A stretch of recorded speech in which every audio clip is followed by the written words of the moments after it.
Hola a todos y bienvenidos al segundo video del capítulo 4, Amplificador Clase B. El temario de hoy día son, amplificadores clase B. Vamos a ver una breve introducción, a analizar las señales que salen del amplificador clase B, observar la curva característica del amplificador, hacer cálculos de eficiencia, cálculos de la disipación de potencia de los componentes del amplificador clase B, una comparación entre el amplificador clase A y el clase B, eh, la reducción de distorsión por cruce que vamos a ver un poquito más adelante, que es la distorsión por cruce y cómo se reduce acá, y cómo podemos operar con una sola fuente de poder.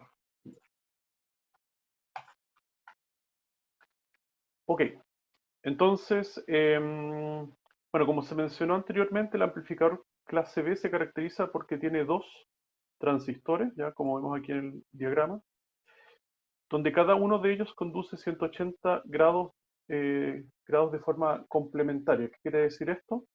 De que si nosotros en este diagrama, aquí donde tenemos la entrada de la señal BI, ¿ya? Aplicamos una señal 360 grados de una sinusoide, entonces, por ejemplo, los semiciclos positivos los va a conducir un transistor, ¿ya? En este caso es el transistor NPN, ¿ya? El que está en la parte superior, va a conducir los semiciclos positivos, o sea, va a conducir solamente la mitad de los 360 grados, que equivale a 180 grados. ¿Ya? Cuando conduce este transistor, entonces el semiciclo positivo se ve reflejado en la carga, acá, RL, y por ende como una señal BO de salida.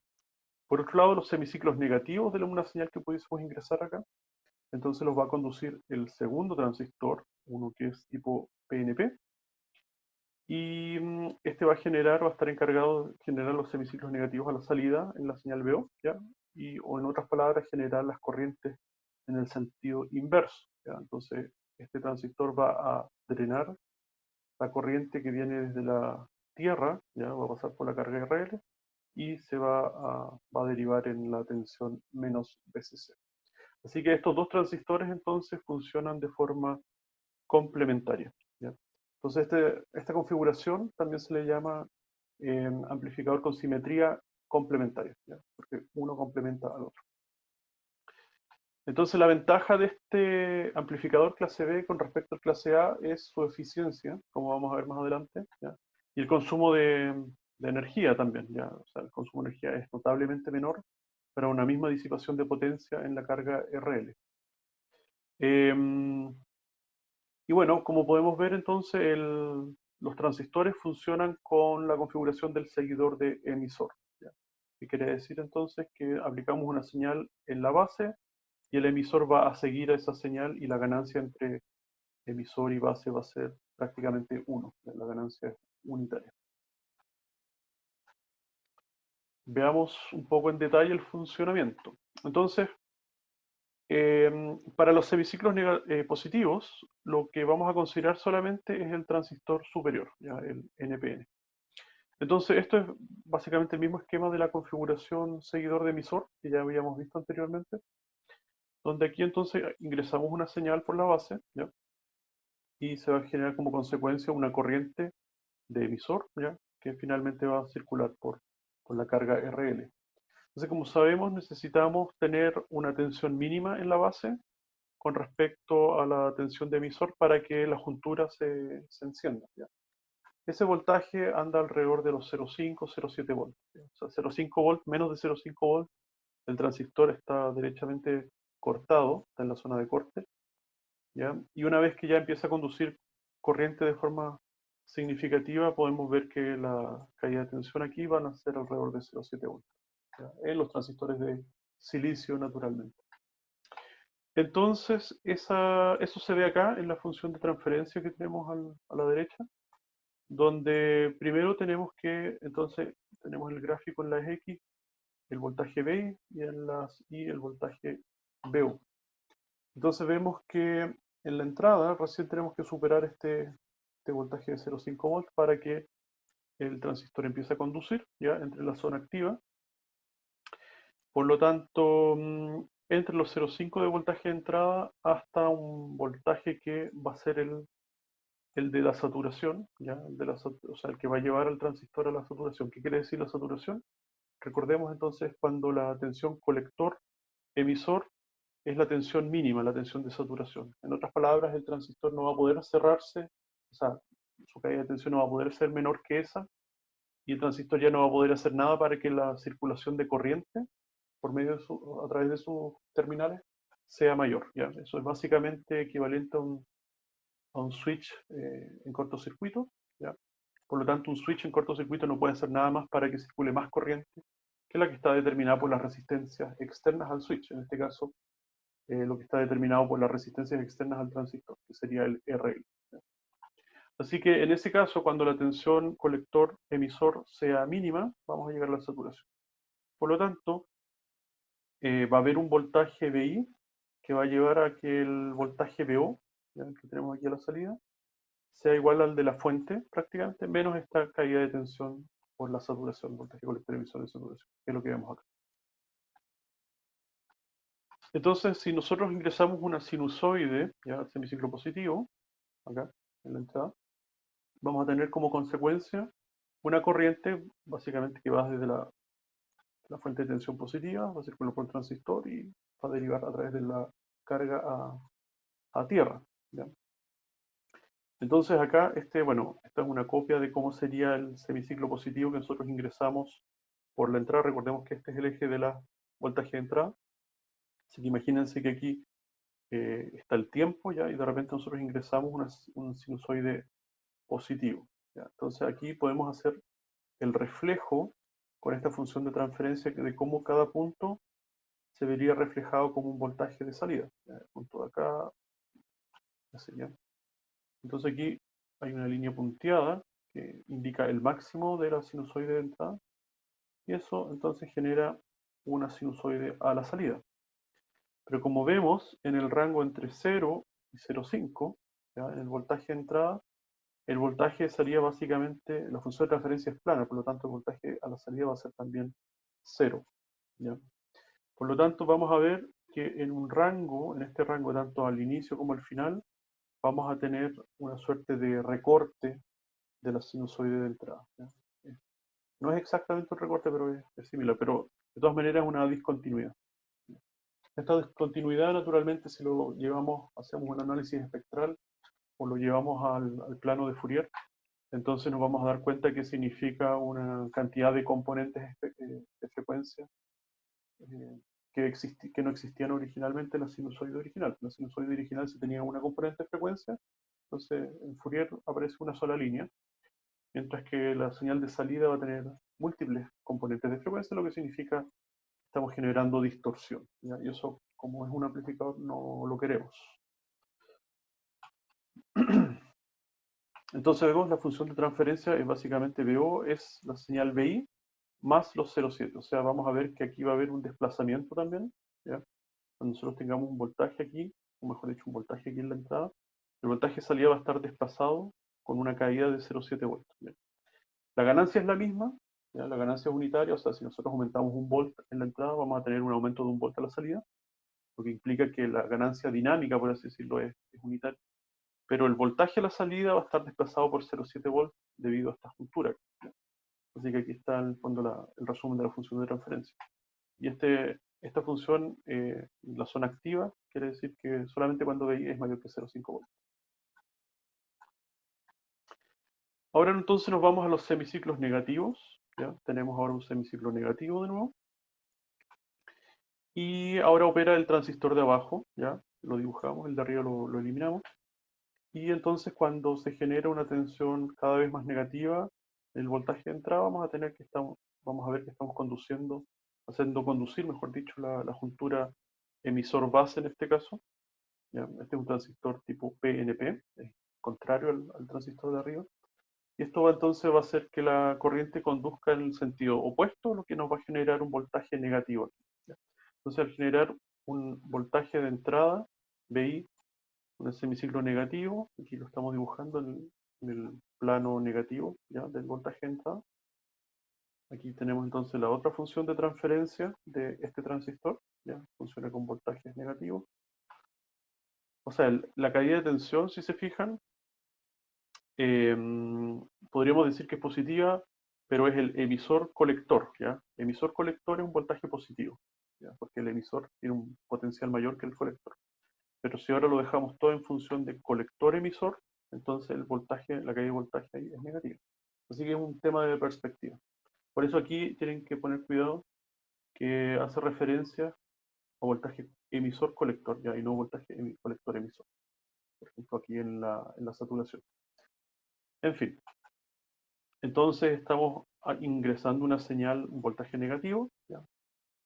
Un semiciclo negativo, ese semiciclo negativo entonces lo dibujamos aquí, lo sobreponemos en la función de transferencia y podemos hacer la proyección de esta sinusoide sobre la función de transferencia y nuevamente vamos a tener el voltaje de salida, ¿ya?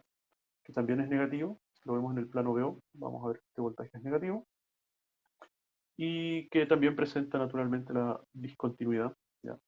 Cuando cruzamos por el cero porque el transistor está en corte antes de voltajes de entrada mayores en este caso de menos 0,5 voltios, ¿ya? Mayores que menos 0,5.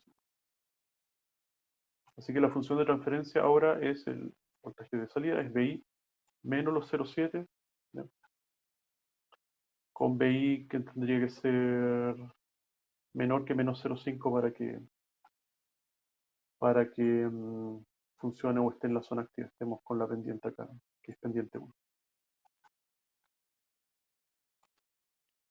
Entonces, si sobreponemos los dos transistores, ya hacemos la superposición de los dos, nos queda este circuito, ¿ya? Y por lo tanto sus funciones de transferencia son la unión, la concatenación de ambas, ¿ya? La función de transferencia total vendría siendo esto.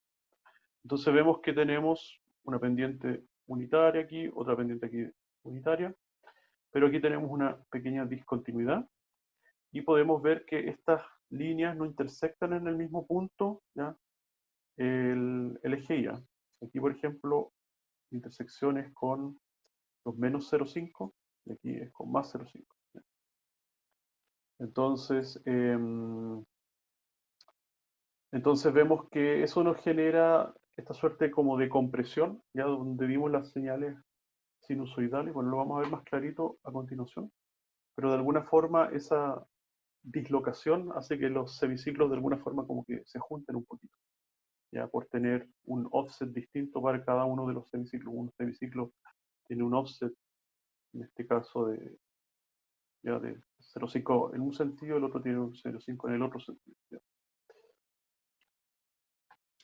Bueno, eso también se ve reflejado acá. Aquí está el mismo diagrama donde ingresamos entonces una señal en el tiempo, ¿ya? Y obtenemos otra señal entonces de salida en el tiempo y vemos acá entonces cómo se genera esa distorsión en el cruce por cero, ¿ya?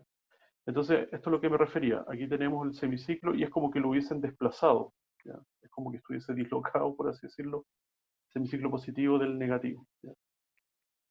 Es por el problema de que estas dos pendientes no cruzan en el mismo punto en el eje Y.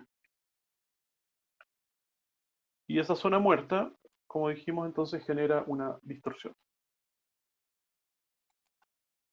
Ahí está la zona muerta. La zona muerta en la función de transferencia y la zona muerta en la señal de salida. Ok, entonces ahora pasamos a la parte de los cálculos del consumo de energía, la disipación de potencia y todo eso, ¿ya? Entonces vamos a ver términos de eficiencia, qué tan eficiente es este circuito. Entonces, como ya habíamos visto en el problema anterior del clase A, bueno, la eficiencia se define simplemente como la potencia que consume la carga, ya respecto a la potencia que entregan las fuentes, ya en este caso el VCC y el menos VCC. Entonces, ¿cómo calculamos eso? Bueno, vamos a tener una señal sinusoidal aquí a la salida en BO. Y esa señal sinusoidal, entonces, sobre una carga RL es bien sencillo. En este caso se utiliza el valor peak de la señal, ¿ya? Dividido en raíz de 2. Eh, ¿Para qué raíz de 2? Porque así calculamos el valor efectivo de la señal sinusoidal, ¿ya? Entonces la potencia se define como el valor de voltaje efectivo al cuadrado dividido en RL, por eso el raíz de 2. El raíz de 2 sale al estar elevado al cuadrado acá, entonces nos queda un medio, y nos queda entonces esta formulita. Podemos calcular inmediatamente cuál es la potencia de la carga en función al voltaje peak al cuadrado y el valor de resistencia de la carga. Así que ya tenemos el término PL para calcular la eficiencia. Ahora nos falta entonces calcular el aporte de potencia de las fuentes, ¿ya? SC y menos SC. Entonces, como vemos, los dos sistemas son simétricos, o sea, los dos transistores, tanto lo que conduce el transistor superior como el inferior es lo mismo. Una sinusoide que uno ingresa aquí en BI no tiene diferencia entre el semiciclo positivo y el negativo. Por lo tanto, todo lo que sucede con el transistor superior va a ser lo mismo que va a suceder con el transistor inferior. Ya, como es simétrico el sistema, entonces podemos suponer que la potencia que consumen las fuentes, ¿ya?, se divide equitativamente entonces entre el transistor NPN y el PNP. ¿Ya? Así que los consumos son iguales. Por eso decimos que la fuente superior, ¿ya?, para los semiciclos positivos, entrega la misma potencia que la fuente inferior. ¿Ya? PS más es igual a PS menos. Entonces, ¿cómo calculamos eso? Bueno, calculamos entonces la tensión multiplicado por la corriente que se entrega. ¿Ya? La tensión en este caso es fija, es VCC, y la corriente no es fija, ¿ya? Va a depender entonces de cómo sea la corriente del semiciclo positivo, pero esa corriente la podemos calcular, ¿ya?, porque es una función directa del voltaje VO con respecto al RL. Así que de hecho la corriente que circula por acá, el semiciclo positivo, por ejemplo, que es la misma que circula a través del transistor y es la misma que entrega la fuente finalmente, es el voltaje peak VO dividido en RL, ¿ya? Y eso vendría siendo la amplitud de la función de corriente que circula, ¿ya? Entonces, como la función de corriente es también sinusoidal, se multiplica por seno de omega. Así que tenemos en el primer término es el voltaje de la fuente, que es constante, VCC, y el segundo término es la función de corriente de la fuente, ya que es básicamente la función de corriente de la señal de salida VO. Y entonces ¿qué queremos hacer? Queremos integrar todo el rango, ¿ya? O sea, en el fondo calcular la potencia instantánea, porque aquí tenemos entonces para cada elemento de omega vamos a tener una potencia instantánea, la vamos a integrar y luego la dividimos en el rango de integración. Entonces, aquí lo interesante es que como el transistor superior opera solamente 180 grados, entonces nuestro rango de integración va a ser entre 0 y pi, ¿ya? ¿Por qué? Porque entre pi y 2pi el transistor superior en el fondo va a estar cortado, no va a conducir corriente. Por lo tanto, eso es equivalente a decir que la función de corriente entre pi y 2pi es igual a 0. Entonces, como es 0 y se multiplica, no tenemos por qué calcular. Sabemos que el resultado de la suma va a ser 0. Así que solamente consideramos entre 0 y pi, ¿ya?, para el cálculo de la potencia instantánea.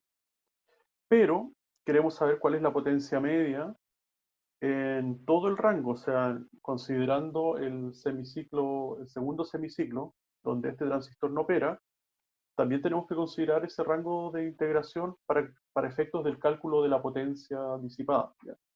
O sea, la mitad del tiempo está trabajando, la otra mitad del tiempo no está trabajando. Si queremos saber la potencia disipada por el transistor, tenemos que considerar todo el rango, de 0 a 2pi. Es por eso que todo el rango se divide en 2pi y no se divide solamente en pi, ¿ya? Así que calculamos, bueno, la potencia instantánea, finalmente los términos constantes, que es VCC, el VO peak y el RL, todo eso sale, ya nos queda acá afuera. Y finalmente estamos integrando entre 0 y pi el seno de omega. Así que básicamente estamos integrando el semiciclo positivo. Y eso es igual a pi. Así que cuando hacemos esta integración, nos va a dar, no, perdón, esto es igual a 2, no es igual a pi, es igual a 2, ¿ya? Porque, porque la integral de seno de omega es, ¿cuánto? Menos cosenos de omega.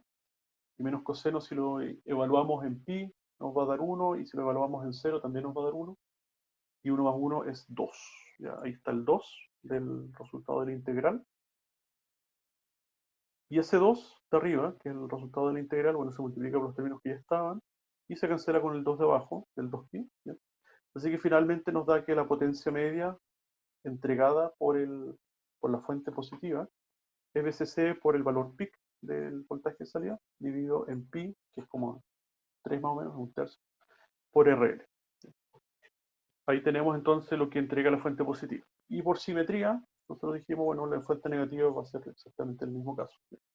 Así que si queremos saber cuánto entregan las dos fuentes, es simplemente multiplicar por 2 este resultado. ¿Ya? Esto es de una sola fuente y 2 por todo eso es las dos fuentes, la potencia de las dos fuentes. Así que ya tenemos el término PS, ya que es cuánto entregan las fuentes, y ahora ya podemos calcular la eficiencia.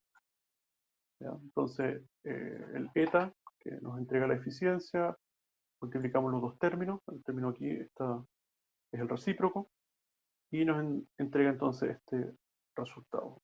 Pi, que recordemos es 3, dividido en 4, así que es como 3 cuartos de la relación entre el valor de salida BO peak y el BCC.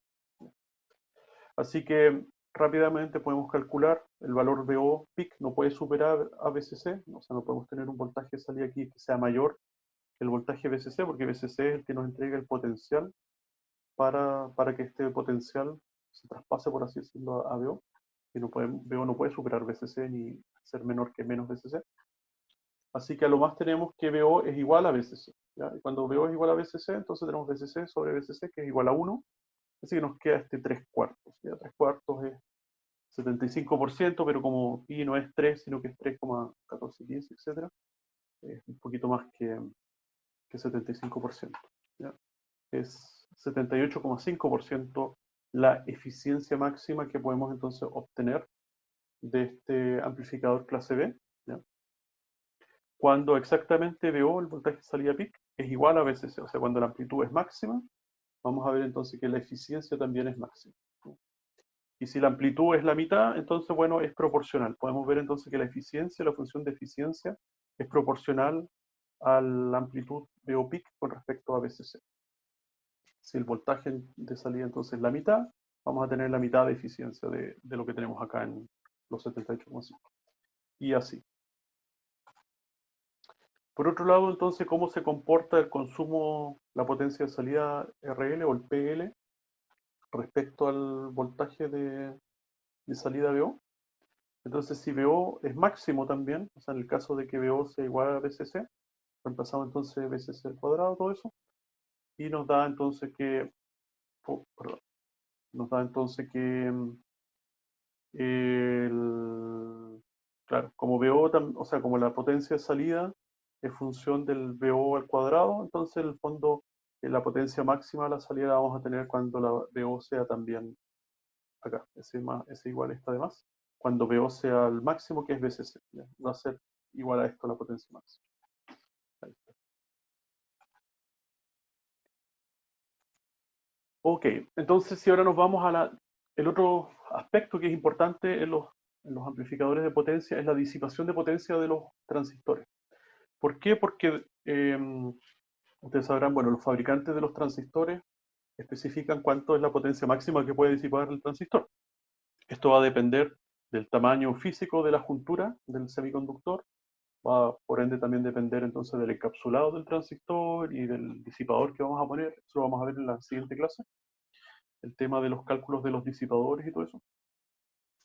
Entonces, es importante saber cuánto va a disipar, en el peor caso, los transistores, ¿ya? Para poder dimensionarlos, para poder adquirir un transistor que cumpla con las capacidades de disipación de potencia. Entonces, para calcular cuánto disipan los transistores, lo hacemos calculando la diferencia entre lo que ya calculamos que es la potencia de la carga y la potencia de la fuente, ¿ya? Así que por balance de energía tenemos lo que entrega las fuentes en energía o en potencia, y eso tiene que distribuirse entre la potencia que disipan los transistores y la potencia que disipa la carga, ¿ya? Aquí la señal de entrada en realidad se desprecia, ¿ya? Porque por el beta de los transistores, la corriente que circula por acá, por BI, es muchísimo menor que la corriente que circula a través del colector y el emisor de los transistores, por ende por la carga. Así que en realidad la potencia de la señal de entrada en realidad es despreciable. Bueno, entonces la potencia de la carga ya la habíamos calculado, es esta función de acá. La potencia de las fuentes también es la función que tenemos acá al ladito. Y después tenemos la potencia de salida, la disipación perdón, la potencia disipada por los transistores, que aquí se ve como PD, la diferencia entre la potencia de las fuentes menos la potencia de la carga. ¿Okay? Así que restamos uno con el otro, ese es el producto de la resta. Aquí entonces la función, todo esto es en función de la amplitud del voltaje de salida VO, ya la amplitud peak. Así que vemos que es una función cuadrática. Aquí tenemos VO al cuadrado y aquí tenemos VO. Entonces, como es una función cuadrática, la pregunta es, bueno, ¿cuál es el máximo? Nosotros queremos saber cuál es la potencia disipada máxima de los transistores para poder dimensionarlos, para decir, bueno, el transistor va a disipar a lo más tal potencia. Entonces, bueno, esta función cuadrática tenemos que derivarla y calcular cuál es la pendiente cero de la función, porque en esa pendiente cero significa que llegamos o al máximo o al mínimo, ¿ya? Como está esta función cuadrática, en realidad, bueno, vamos a ver más adelante en el gráfico, tiene un máximo, no tiene mínimo, ¿ya? Es una función entonces que va desde el menos infinito, llega hasta un máximo, después vuelve hasta el menos infinito.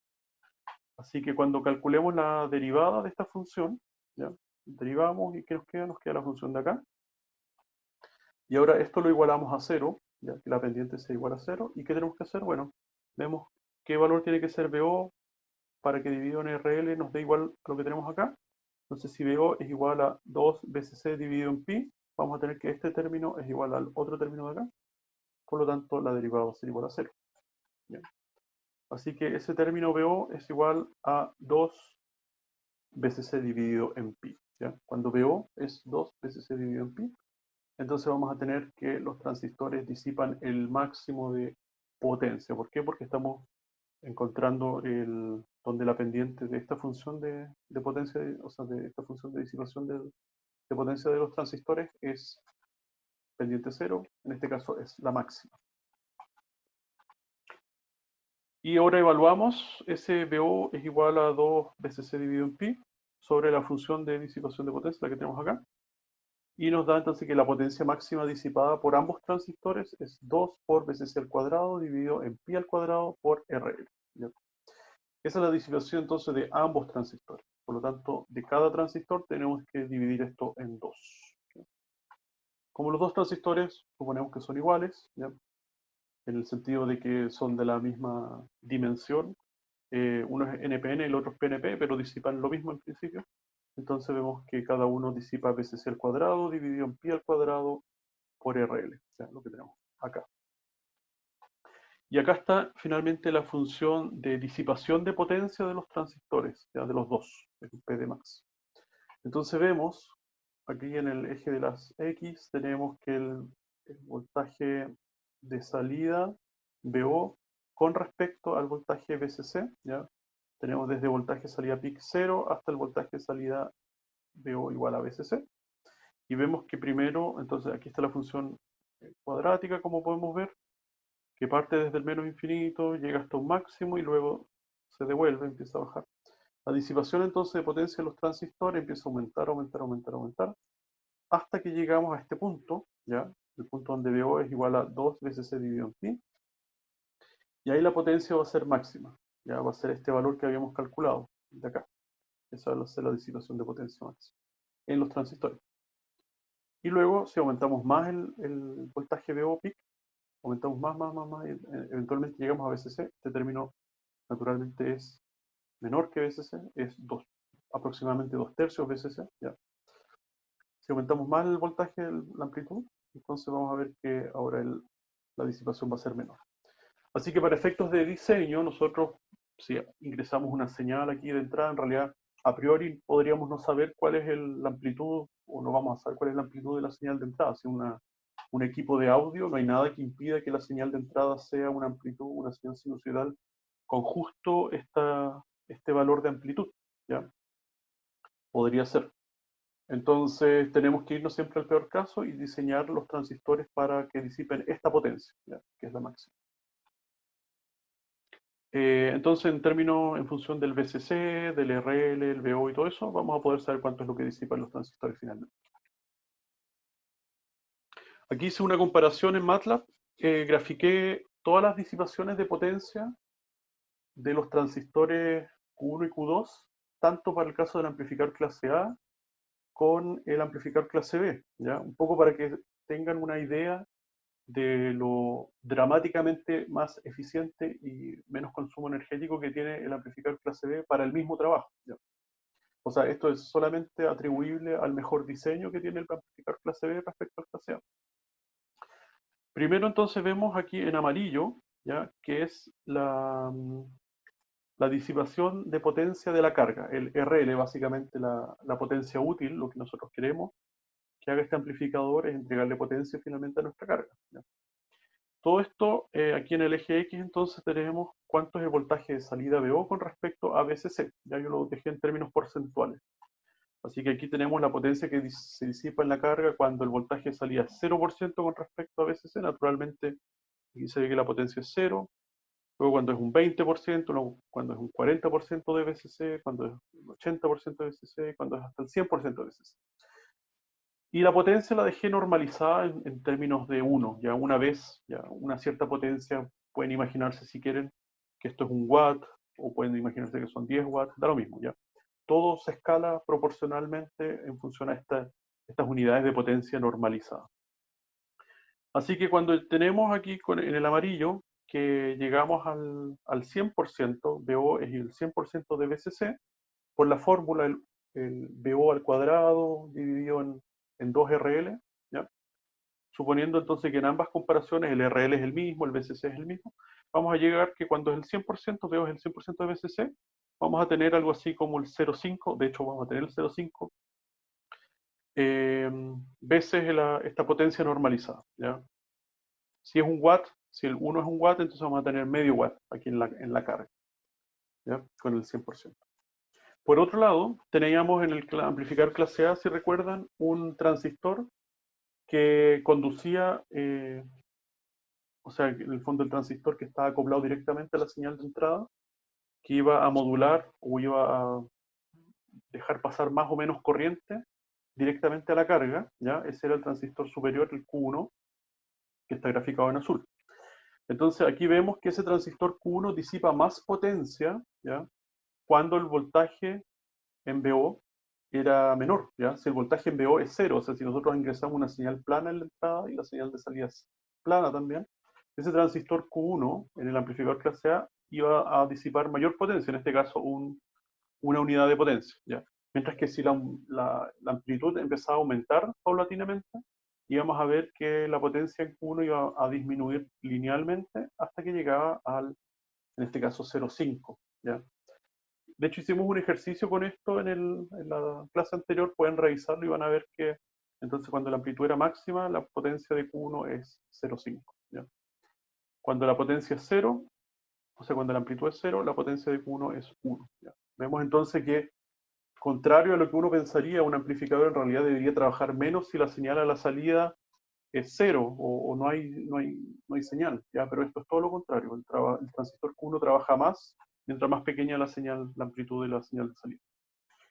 Después teníamos otro transistor en el amplificador clase A que polarizaba todo el sistema, ya que mantenía una corriente constante, pero que su tensión colector-emisor en el fondo iba a variar en amplitud dependiendo de la señal VO de salida, ¿ya? Ese, al final, la potencia que disipaba el transistor Q2 era el promedio del VO de la tensión colector-emisor, que era VO, y multiplicado por la corriente de polarización, la corriente I, ¿se recuerdan? En fin, es independiente a la amplitud peak de la señal, por lo tanto, como es independiente, la potencia disipada por ese transistor Q2 iba a ser siempre constante, ¿ya? Y en este caso es una unidad de potencia, ¿ya? Vamos a ver que independiente cuál sea la amplitud de salida de VO, el transistor Q2 va a disipar siempre lo mismo, ¿ya? Y por último tenemos la potencia de la fuente, ¿ya? Y la potencia de la fuente entonces podemos ver que es la suma, ¿ya? De la potencia de la carga, la potencia de los dos transistores. Aquí como los dos transistores consumen 1, vemos que la fuente de poder entonces va a entregar 2, ¿ya? Porque son dos transistores y la carga no consume potencia. Así que tenemos 2. A medida que el transistor Q1 consume cada vez menos potencia, ¿ya? Pero la carga sí consume cada vez más potencia, pero de forma cuadrática, mientras que el transistor decrece de forma lineal, ¿ya? Nos genera esta curva de consumo en las fuentes del amplificador clase A, ¿ya? O sea, podemos ver que el menor consumo, ¿ya? El menor consumo de las fuentes de poder, o sea, de la fuente que le está entregando energía al amplificador clase A, se produce cuando la amplitud del, de la señal de salida VO es el 50% de VCC, ¿ya? Ahí está entonces el menor consumo. Y luego, si la amplitud aumenta, el consumo empieza a aumentar también, ¿ya? Y aquí es donde hay que ver la distinción entre consumo y eficiencia, no es lo mismo, ¿ya? Eficiencia es cuánto de la energía entregada se aprovecha en la carga finalmente, o cuánto de esa energía es útil. Y aquí podemos comparar, por ejemplo, si tenemos el 100% de energía, que vendría siendo desde la base aquí del gráfico hasta el tope, podemos ver que en esta línea, de toda esta energía, solamente el 25% en este caso se utiliza para una carga útil, que es la línea en amarillo. Si nos vamos aquí a la mitad, de toda esta energía, en realidad es menos del 25% lo que se utiliza en la carga, en el RL, ¿ya? Y si nos vamos más atrás, vamos a ver entonces que la carga útil cada vez utiliza menos. Así que aquí no está graficado directamente o explícitamente la eficiencia, pero sí la podemos estimar más o menos por el área o por el largo de la línea de la sección entre la energía consumida por la fuente, que es lo que está en morado, y la comparamos con la línea amarilla, que es la carga. Entonces la eficiencia máxima se produce cuando BO, recordemos, es igual al 100% de BCC, ya alcanza BCC, esta es la eficiencia máxima, pero el menor consumo de las fuentes de energía, ¿ya? Si esa fuente de energía fuese en baterías y a uno le preguntan, bueno, ¿cómo hago extender mis baterías lo máximo posible? Entonces la respuesta sería, bueno, defina el voltaje de salida BO al 50% del voltaje de sus baterías y así las baterías le van a durar más, ¿ya? Eso va a ser menos eficiente, pero las baterías le van a durar más, ¿ya? O sea, hay una diferencia entre, de nuevo, eficiencia y bajo consumo, o el menor consumo. Ok. Ahora analicemos el amplificador clase B. Podemos ver primero que todo, comparemos las curvas de la carga. Vemos que la curva de la carga en amarillo es exactamente la misma, ¿ya? En amarillo tenemos la misma carga. ¿Por qué? Porque finalmente la potencia disipada por la carga depende simplemente de la amplitud que se ve reflejada en la carga, ¿ya? No, independiente a qué es lo que genera esa señal sinusoidal en la carga, la potencia que recibe la carga depende directamente del RL y del voltaje que se ve sobre ese RL. Así que las líneas amarillas son iguales, ¿ya? Pero lo que no es igual, por un lado, es la línea de la fuente de alimentación, ¿ya? El PS. Vemos que en el caso del amplificador clase A estamos alrededor de 2 unidades de potencia, mientras que en el clase B partimos de 0 y llegamos a lo más algo pasado como 0,6 unidades de potencia, ¿ya? El mayor consumo se genera entonces proporcional a la amplitud de salida, pero en el peor caso está bastante lejos del consumo que tiene el amplificador clase A. Ya podemos ver la diferencia. Este es mucho más eficiente, de menor consumo. Tiene mucho menor consumo el amplificador clase B que el amplificador clase A. Por otro lado, podemos comparar la eficiencia, ¿sí? Comparando cuánto de la línea en morado, que es la de la fuente, se utiliza para la carga, que es la línea en amarillo.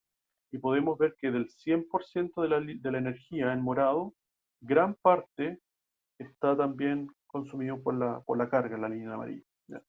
Y aquí está entonces el mayor eficiencia, se ve cuando también tenemos el BO igual a BCC al final, ya que dijimos que era alrededor del 80%.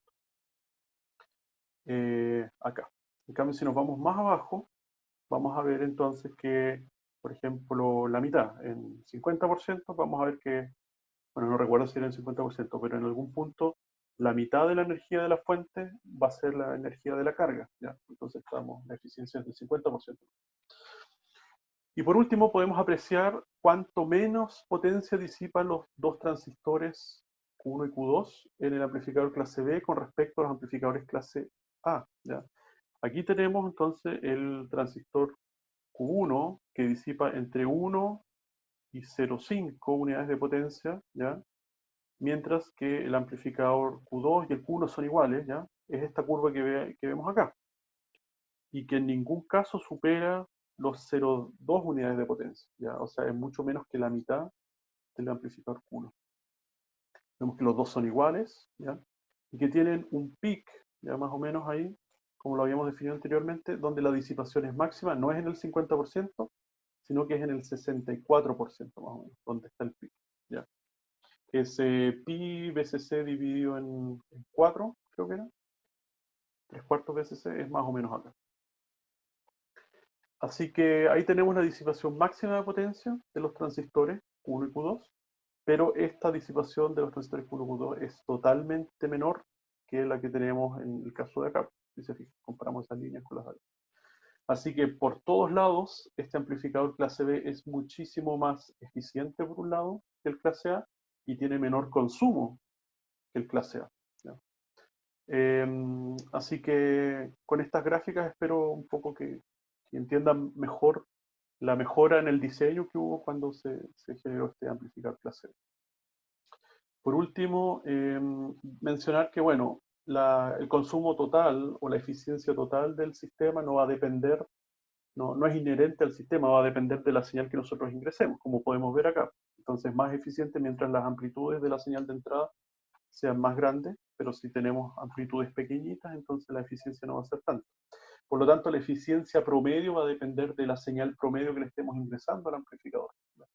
Y en el caso de audio, en el caso de la música, ustedes saben que, bueno, ahí depende de la música, de los estilos. Música clásica suele tener mayores silencios y amplitudes más bajitas, mientras que música fiestera probablemente tenga, por el solo hecho de los bajos, tenga amplitudes mayores, ¿ya? Así que podríamos decir que el reggaetón quizás es más eficiente energéticamente que una sinfonía de Beethoven, para efectos del amplificador clase B, ¿ya? Así que, ¿cómo uno podría calcular exactamente a priori, cuál es el consumo energético, la eficiencia de una canción u otra? Es haciendo un histograma. Uno podría tomar todo el track de música y dividir en, no sé, pues, segmentos, 100 segmentos, 1000 segmentos, qué sé yo, y calcularle el valor, la amplitud, ya sea RMS, qué sé yo, a cada uno de los segmentos, y va a generar un histograma. Y ese histograma uno lo puede multiplicar por esta curva morada y poder calcular entonces cuál va a ser el consumo promedio. Va a salir un histograma de consumo si es que uno sobrepone ese histograma de la música con respecto a la función de la línea recta que tenemos aquí en morado. Y si tenemos una función de eficiencia, también podemos hacerlo con la eficiencia y calcular una eficiencia promedio. Así que eso. Veamos otra curva, que es la de acá, la que estaba faltando, que era las funciones de eficiencia respecto a las amplitudes de O. Aquí tenemos el amplificador clase A. Recordemos que la máxima eficiencia que podíamos obtener era como un 25%. Aquí tenemos 30, así que la mitad es 25, está acá. Y la función de eficiencia es cuadrática en el caso del amplificador clase A. Y luego tenemos el amplificador clase B y vemos que la función de eficiencia es lineal, ¿ya? Es lineal hasta que llegamos entonces a los casi 80% de eficiencia, dependiendo de la amplitud de O con respecto a BCC, ¿ya? Así que eso.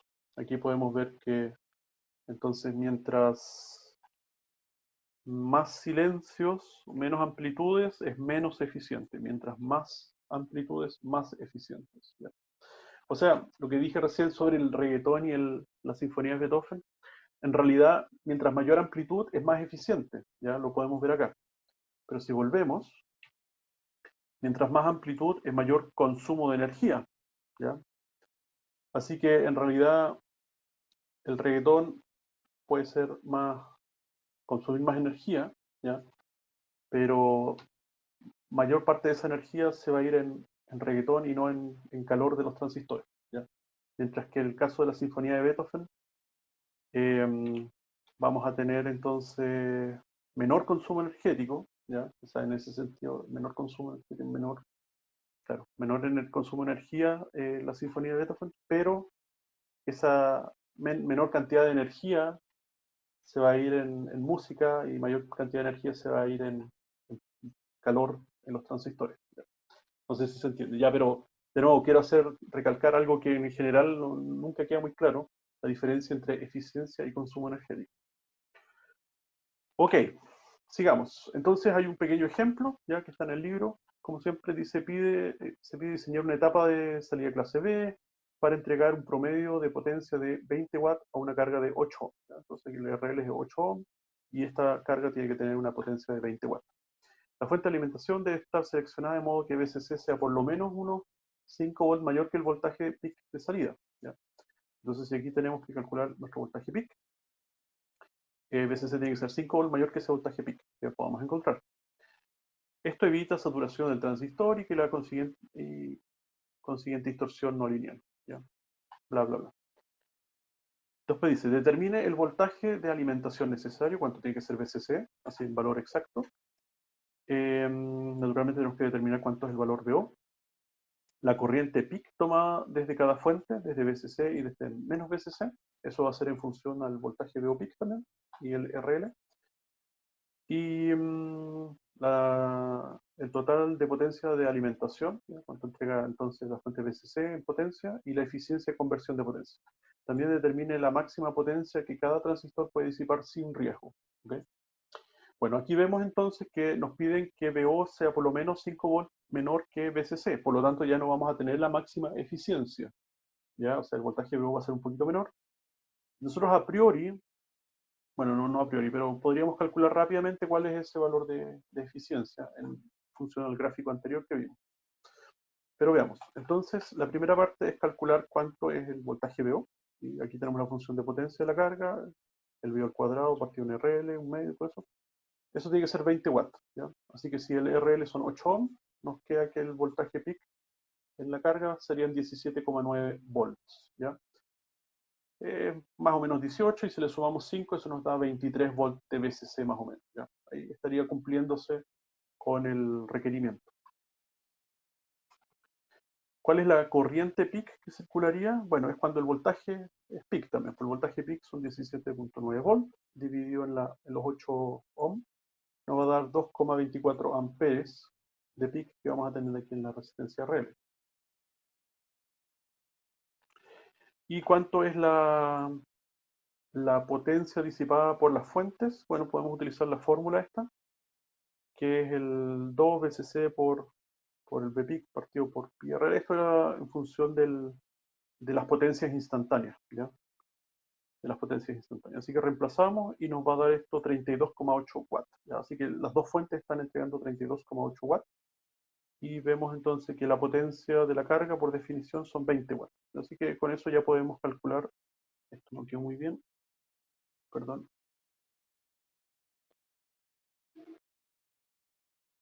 siempre pasan estas cosas. No, eso está bien. Lo que no está bien es este.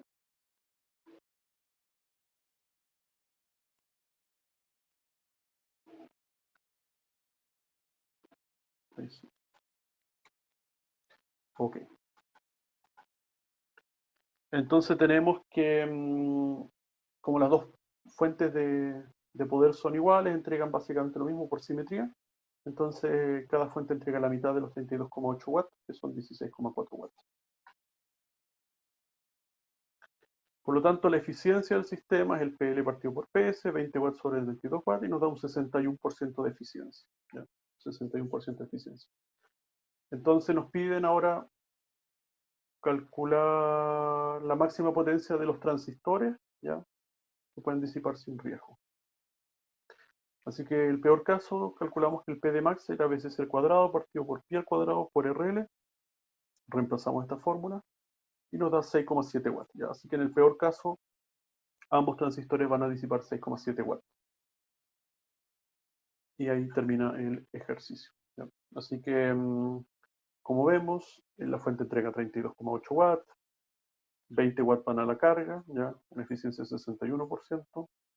Y en el peor caso significa que si el voltaje salía, recordemos, el peor caso de la disipación de los transistores era como 64% del voltaje de salida BO con respecto a BCC, nos entregaba el peor caso en la disipación, ¿ya? Así que, y eso no sé cuánto es, puede que sea un valor cercano a esto también, pero no estoy seguro. En fin, así que el peor caso, la disipación son 6,7 watts. Sigamos. Entonces, Ya vimos el problema de la distorsión en el cruce por cero, que las funciones de transferencia estaban un poco desfasadas, tenían el cruce por cero distinto para el semiciclo positivo y el negativo por el tema de la juntura base-emisor. Entonces, una solución es aplicar retroalimentación, que es algo muy común que se hace en amplificadores y en circuitos electrónicos, es aplicar retroalimentación. Entonces, ¿cómo la retroalimentación ayuda en este caso? Ayuda debido a que nosotros tenemos una señal que queremos amplificar BI. Nosotros queremos que idealmente la señal BO sea igual a la señal BI, ¿ya? Por lo tanto, si nosotros aplicamos un sistema de retroalimentación, por ejemplo con un amplificador operacional, podemos hacer que el amplificador operacional esté constantemente comparando estas dos señales BO con BI, ¿ya? Y eso es lo que precisamente hacemos. Tomamos BO y lo retroalimentamos por la entrada inversora del amplificador operacional, y el amplificador operacional lo compara con el voltaje BI. Y recordamos entonces que tenemos el cortocircuito virtual acá, que hace que finalmente, con la tremenda ganancia de lazo abierto que tiene el amplificador operacional va a tender a sobre reaccionar cada vez que el voltaje BI y BO sean distintos, ¿ya? Y esa sobre reacción, ¿ya? O esa salida así desesperada del amplificador operacional por corregir el voltaje BO para que sea igual al voltaje BI, tiene que estar entonces con una retroalimentación negativa, ¿ya? No positiva, para que el efecto que genere el amplificador operacional venga a compensar esa diferencia, haciendo que BO sea igual a BI. ¿Cómo hace esa compensación? Bueno, el amplificador operacional se conecta a la base de los dos transistores y en el fondo va a generar el amplificador operacional su propia señal sinusoidal con las correcciones necesarias con tal de que a la salida, aquí en BO, tengamos el mismo voltaje que el de referencia BI, ¿ya? Esa es una forma de verlo. Otra forma de verlo es ya como un poco más teórico, es que recordemos, creo que ya se los he mencionado, en cualquier sistema de control y en retroalimentación, nosotros vamos a tener entonces una planta, ¿ya? Una planta cuya salida entonces vamos a retroalimentar y la vamos a comparar con una referencia. Entonces, la gracia de la retroalimentación, una de las ventajas, es que cualquier no linealidad que pueda tener la planta, al final va a desaparecer porque lo que va a predominar para efectos de la ganancia del sistema entre la entrada y la salida va a ser la retroalimentación, ¿ya? Así que la planta en este caso vendría siendo nuestro amplificador clase B. Esta es la planta. Tiene una cierta no linealidad, el cruce por cero, todo ese cuento, pero el hecho de que nosotros generemos retroalimentación va a hacer que estas características de la planta, esa función de transferencia, se minimicen, ya como que sean no importen tanto en realidad, ya esa no linealidad en realidad va a pasar a segundo plano, y lo que más va a afectar al sistema va a ser la ganancia de retroalimentación, ¿ya? Esa es un poco la explicación a nivel teórico de por qué la retroalimentación funciona. Y en este caso, entonces, ¿qué es lo que vamos a obtener? Vamos a obtener un voltaje VO que va a ser igual al voltaje VI a la entrada, que es precisamente lo que queremos, pero la potencia la va a entregar los transistores, ya la etapa de potencia acá, y no la va a entregar el amplificador operacional. O sea, uno podría decir, ya bueno, pero ¿para qué ponemos todo esto? Podríamos conectar el amplificador operacional directamente a VO. Claro, pero el amplificador operacional no tiene la capacidad de entregar 2 amperes, 10 amperes, como lo tienen estos dos transistores. Estos dos transistores podrían ser buenos transistores de potencia, con buenos disipadores, y un amplificador operacional no tiene eso. Si bien hay amplificadores de audio que tienen el mismo encapsulado que un amplificador operacional y pueden manejar una cierta potencia, pero no es más que 5 watts, ¿ya? Este sistema podría ser, en teoría, los transistores, si son muy grandes, podría nuestra carga ser un amplificador de audio de un estadio, por ejemplo, ¿ya? O de un concierto. Así que, y el amplificador operacional podría ser un amplificador tan pequeñito como cualquiera, ¿ya? Ok, veamos un poco una simulación que les hice, les preparé. Aquí tenemos entonces el amplificador clase B común y corriente, tenemos la señal BI en rojo y la señal BO a la salida, ¿ya? Entonces vemos que en BI tiene una señal sinusoidal, como si nada, ¿ya? Común y corriente, y tiene un valor peak de 5 volts, ¿ya? Y vemos que la señal de salida BO va a tener este problema de la distorsión en los cruces por cero, ¿ya? Entonces primero vamos a ver que la señal BO va a estar eh, atenuada, o sea, no atenuada en realidad, pero va a tener una diferencia de voltaje de 0,7 volt con respecto al voltaje de entrada, ¿ya? O sea, en ese sentido va a ser una señal menor. Y vamos a ver entonces que además tenemos esta discontinuidad, o sea, en realidad es una continuidad, pero una distorsión en el cruce por cero. ¿Ya? Así que en realidad la señal de salida BO está, es más pequeña en amplitud y más encima está distorsionada con respecto a la señal de salida entrada BI, ¿ya? En rojo. Ahora aplicamos el circuito con la retroalimentación, ¿ya? Y aquí vamos a graficar no BI, porque BI es básicamente el mismo que tenemos acá arriba, ¿ya? La señal de 5 volts. Vamos a graficar la señal que entrega el amplificador operacional, ¿ya? Con respecto a la señal BO. Y aquí vemos entonces, aquí se puede imaginar que BI es igual a BO, ¿ya? Así que si quieren imaginarse, la señal azul es la señal de entrada BI, bueno, y es la señal de salida BO. Pero la señal que entrega el amplificador operacional, podemos ver entonces que el amplificador operacional entrega una señal con mayor amplitud que la señal de entrada de referencia, ¿ya? El voltaje es mayor, si se fijan. Aquí el voltaje peak de la señal que entrega el amplificador operacional llega a ser 6 volts, ¿ya? Cuando vemos que la señal original es de 5 volts. 6 volts, ¿por qué?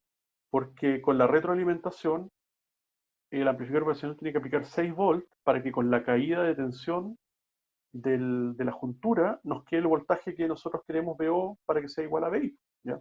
Así que en el fondo el amplificador operacional con la retroalimentación está compensando la caída de tensión del transistor, ¿ya? En este caso el semiciclo positivo. Y aquí es interesante porque cuando llegamos al cruce por cero, el amplificador operacional cuando se está acercando al cruce por cero, en algún momento los dos transistores se cortan, ya quedan en corte, y el voltaje VO ya no responde al voltaje VI del amplificador operacional, que recibe como referencia el amplificador operacional. Y en el momento que, por así decirlo, el amplificador operacional se da cuenta de que el amplificador clase B no les está respondiendo, genera esta reacción, este salto abrupto, ¿ya? De caída de voltaje, hasta que el transistor de abajo vuelve a entrar a la zona activa, y ahora sí el voltaje VO responde a los cambios de la señal BI. ¿Ya? Por eso entonces vamos bajando, bajando, bajando. De repente el amplificador clase B ya no responde, los transistores no responden, se pega un salto a la salida del amplificador operacional y ahora nuevamente el amplificador, el PNP, responde y ahora entonces tenemos esta señal de salida del amplificador operacional que genera como consecuencia que VO sea la señal azul, que es exactamente la que nosotros queremos. Así que aplicando esta sencilla técnica de retroalimentación con un amplificador operacional, podemos sopesar el problema de la distorsión por cruce por cero y tenemos entonces una señal a la salida exactamente igual a la señal de entrada, pero con la potencia sí que entregan los dos transistores de potencia, ¿ya? Así que ahí se solucionaría el problema de la distorsión. Por último, un problema que se observa también es el hecho de que se necesita, por ejemplo, en esta configuración, una fuente de tensión positiva y una negativa, ¿ya? Pero hay casos, por ejemplo, un eliminador de pila que usted, una fuente de tensión de poder cualquiera, normalmente tienen un solo voltaje, es 0 y 5 volts, 0 y 12 volts, ¿ya? Entonces, si yo quiero solamente tener una fuente de tensión positiva y no tener una fuente de tensión positiva y una negativa, ¿ya? Para simplificar el diseño, ¿qué puedo hacer? Bueno, una cosa que se puede hacer es siempre utilizar un condensador de acoplo, ¿ya? Entonces, si nosotros aplicamos, en vez de poner aquí una tensión negativa, ponemos 0 y al otro extremo 2 veces la tensión positiva, la diferencia de tensión para casos prácticos va a ser la misma, ya todo el modelamiento que vimos anteriormente va a ser el mismo. La única diferencia es que la señal de salida en este punto no va a estar centrada en 0 volts, sino que va a estar centrada en VCC, ¿ya? Y para muchas aplicaciones no permiten una componente continua en corriente o en tensión, ¿ya? Por ejemplo, en una aplicación de audio, nosotros no podemos tener un parlante con una corriente continua, una corriente constante, como dice acá, porque desplazaría la membrana del parlante, lo dejaría en un extremo y evitaría que pudiese vibrar libremente, ¿ya? Por lo tanto, un parlante no puede tener una corriente continua. Entonces, ¿qué podemos hacer para tener una sola fuente, pero no tener la corriente continua? Bueno, es bloquear la componente continua con un condensador de acoplo, como se ve acá, y luego sí podemos tener nuestra carga RL, ¿ya?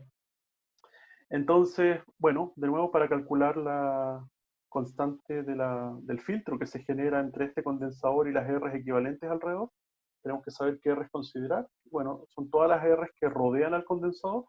Por un lado tenemos el RL, que rodea el condensador, y por otro lado tenemos el RE, ¿ya? Y el RO. RO entonces la impedancia de salida de la fuente de tensión que genera la señal. Pues aquí podría ser, por ejemplo, el amplificador operacional que vimos en la diapositiva anterior, su resistencia a salida, que en general es muy bajita, ¿ya? Pero recordemos que el RL también es bien bajito, ¿ya? 8 ohm, 4 ohm, así que en realidad también tenemos que considerarlo. Aquí es interesante observar de que es solamente un RE y no es el paralelo entre RE y RE el que se considera. ¿Por qué? Porque siempre está funcionando un solo transistor simultáneamente, nunca están funcionando los dos simultáneamente, ¿ya? Por lo tanto, con el semiciclo positivo está funcionando el transistor de arriba, en el negativo el transistor de abajo. Este condensador en realidad siempre va a haber o el RE de arriba o el RE de abajo, pero nunca va a haber los dos RE simultáneamente, ¿ya? Por lo tanto, cuando calculemos la frecuencia de corte del filtro de este condensador, que genera este condensador, se considera un solo RE y no se consideran los dos RE, ¿ya? Para esta aplicación. Así que con eso se tendría ya el diseño. Este condensador va a ser bastante grande, ¿ya? Porque necesitamos cortar a frecuencias bajas, ¿ya? Dependiendo realmente de la carga, si esto es una aplicación de audio, ¿no? Podríamos necesitar frecuencias bien bajitas, y como las R son bajitas, entonces el condensador va a tener que ser grande, por la fórmula de la frecuencia de corte. Y por último, otro ejercicio similar al anterior, ¿ya? Que dice entonces, tenemos lo mismo, ¿no? La etapa, o sea, para la etapa de salida de clase B, de la figura que está acá, SC son 6 volts, ¿ya? RL son 4 ohms. Si la salida es una sinusoide de amplitud 4,5 volts, ya veo pic 4,5, encuentre la potencia de salida, el promedio de la potencia tomada desde la fuente, la eficiencia de potencia obtenida desde el voltaje de salida, la eficiencia en las corrientes PIC suministrada por BI, o sea, aquí están preguntando la corriente que entrega BI, no la corriente que circula por acá. Pero dice, suponiendo que beta N y beta P son 50 veces. ¿Ya? Así que en realidad no están preguntando la corriente PIC que pasa por acá, solo que hay que dividirla por 50 y nos da la corriente que pasa por acá. 50 más 1 en realidad, porque si se fijan, la corriente que circula por los transistores es la corriente de emisor, y la relación entre la corriente base y la de emisor es beta más 1. ¿Ya? Así que no es 50, es 51 veces que hay que dividir esta corriente. Y el máximo de potencia que cada transistor debe ser capaz de disipar sin riesgo. Entonces, de nuevo, tenemos la fórmula de la potencia de la carga para calcular cuál es el voltaje. Ah, no, el voltaje PIC ya no lo dan, 4,5. Para calcular la potencia de la carga, usamos la fórmula y nos da 2,5 watts. ¿Ya? Y luego de las fuentes ocupamos esta fórmula y nos da 4,3 watts. ¿Ya? Las dos fuentes. Por lo tanto, aquí tenemos un problemita.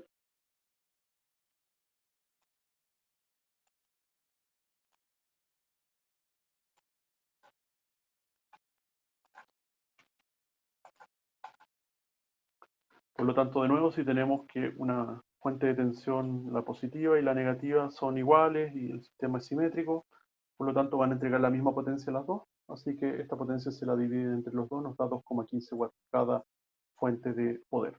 ¿Ya? La eficiencia se hace en todo caso con la potencia total de las fuentes, 4,3. Así que 2,5 watts sobre 4,3 nos da un 58,9, 59% de eficiencia el sistema como está a esa amplitud que tenemos acá. ¿Ya? Para calcular la corriente PIC, entonces la corriente de la carga PIC es en función de la tensión PIC de la carga. 4,5 PIC dividido en el RL que es 4 nos da 1,13 amperes. Y eso lo dividimos por, como dije, beta más 1, que es 51, y eso nos da 22,1 miliamperes que le sacaríamos al PIC, al voltaje BI. ¿Ya? Y la potencia de disipación máxima de los transistores, también utilizando la fórmula, BCC son 6 volts, ¿ya? Y el RL es 4, así que esta fórmula nos da 0,91 watts que tiene que disipar los dos transistores máximos. Así que cada transistor tiene que disipar la mitad de eso. Así que con eso terminamos el video de hoy. En resumen, entonces, amplificadores clase B utilizan dos transistores seguidores de emisor, uno NPN y el otro PNP. Tienen ganancia unitaria, tienen el problema que generan distorsión por cruce por cero debido a una zona muerta donde ambos transistores están en corte. Tenemos que su eficiencia máxima es de 79%, que la disipación de potencia crítica de los transistores con un BO a un 64% de amplitud de BCC, ¿ya? Y se puede utilizar un amplificador operacional para eliminar el problema de la distorsión por cruce por cero, como vimos anteriormente, y se puede utilizar un condensador de acoplo a la salida del amplificador clase B para utilizar solamente una fuente positiva y no una fuente positiva y una negativa. Así que con eso terminamos el tema de los amplificadores. Yo tenía originalmente pensado ver amplificadores clase AB, pero en función del tiempo no vamos a poder. Así que amplificadores lo dejamos hasta acá. Vimos clase A y clase B. Y el clase AB en el fondo es otra forma de subsanar el problema de la distorsión por cruce por cero.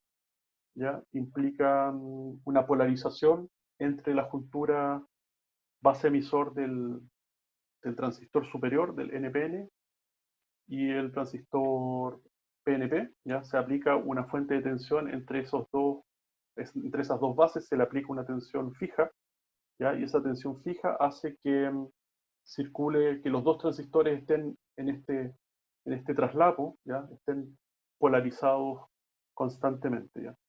Entonces cada transistor va a conducir un poquito más de 180 grados, puede conducir 200 grados o más, un poquito. Eh, por lo tanto, hay que hacer de nuevo el cálculo de eficiencia, hay que hacer toda una serie de cálculos más. Y la ventaja es que, bueno, ahora no necesitamos algo tan complejo como un amplificador operacional para eliminar el problema del cruce por cero, pero, pero no tendríamos el problema del cruce por cero, ¿ya? O sea, sería un poco el desmedro de la eficiencia del sistema. Pero bueno, eso no lo vamos a alcanzar a ver formalmente el amplificador clase AB.